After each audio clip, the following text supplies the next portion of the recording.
Hey, how's it going, everyone? This is Charles with the latest edition, the Hump Day edition of Charles Snyder Raw, which is unscheduled, unfiltered, unplanned, unscheduled, um, and all that fun shit.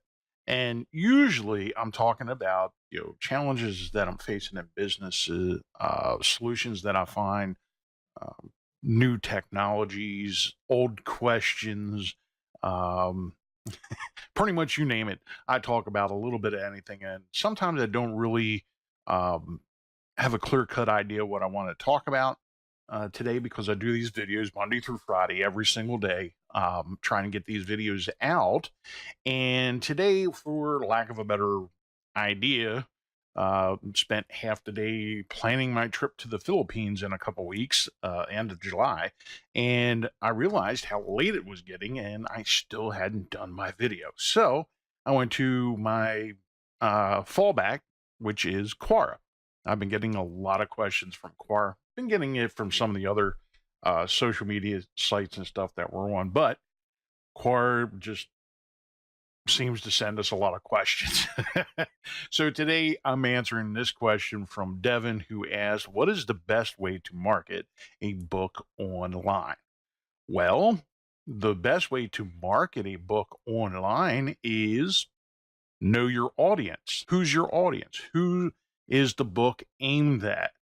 What is your, when you wrote your book, whatever your book may be, who's the person that you had in mind when you wrote it? Is there a male persona associated with that? Is there a female version of that persona associated with that? You should know these things before you spend a single dime on marketing. Figure out who you want to talk to. Who, if you write a book about, I know I like to go to the thumb wrestling example a lot. That's not practical. So let's talk about something practical. If you write a book about weddings, you're involved with weddings. We'll go with weddings. If your book is about a wedding, like planning a wedding. If you write a book about planning a wedding, you ideally want to talk to women who are engaged.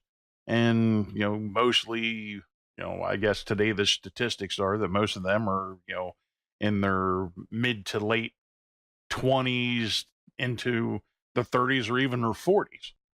That's your female persona. That's your ideal customer for a book about planning your wedding, which is not to say that guys aren't interested in it. There's just not a whole lot of stuff out there for guys.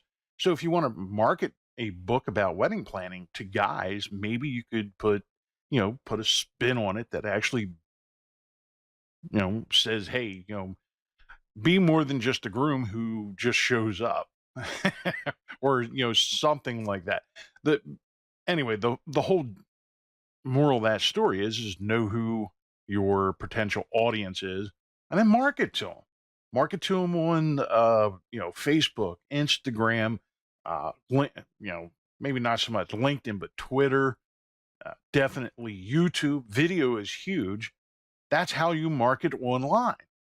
It's not rocket science. And, out of the three answers that you got, I mean, yes, there's definitely some good information there, but it doesn't depend on anything. As the first answer there states, it depends. No, it doesn't. Know who your audience is and then market appropriately. That's the first step. Ideally, you're marketing to or who would find your book the most useful. It doesn't matter if it's a printed book or an ebook. It doesn't matter. What matters is who needs the information that you put in the book. Who's your ideal client? And then once you define who they are, then you market to them. It's not rocket science, but you have to define who that audience is. You have to have an idea. My book is aimed theoretically. My theoretical book of wedding plannings is aimed at couples in their late 20s to early 30s planning their first wedding. So, an ideal or an example of a male persona or avatar, as some people call it, is, we'll say a male, 30 years of age, um, has a bachelor's degree, has some kind of a professional job, and you can even go further and say, their whatever their religious background is, what their political beliefs may be. I think you're getting, I think that's some BS, but you can even do that. And you can even split that down even further and make more avatars. Okay, you have a male avatar, a generic one. Let's make him white. And then create another male avatar who's African American, and another male avatar that's Latino, and another male avatar that's Asian. you you can get really crazy with this, and then each one of those avatars is who you create a marketing campaign for. But again, not knowing what your book is actually about, it doesn't really matter. Create the avatars, and then the campaigns are actually pretty simple to create at that point. But if you are trying to do, basically what a lot of people do is, they try and cast the widest net possible. Well, the problem is when you cast the widest net possible, there are big holes there that a lot of people just kind of swim through. And a generic or vanilla avatar or marketing campaign nets very few fish. It's the way it is.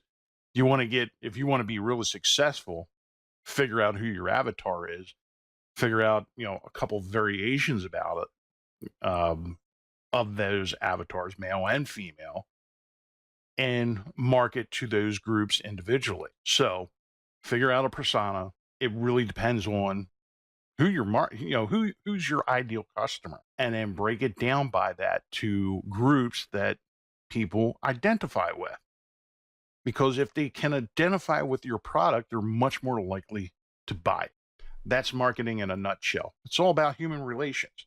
Doesn't mean you have to always agree with it, but that's what it's about, human relations. So I'm going to leave it at that. My name is Charles with Charles E. Snyder III Marketing, and I'm out of here. Love, peace, and chicken grease.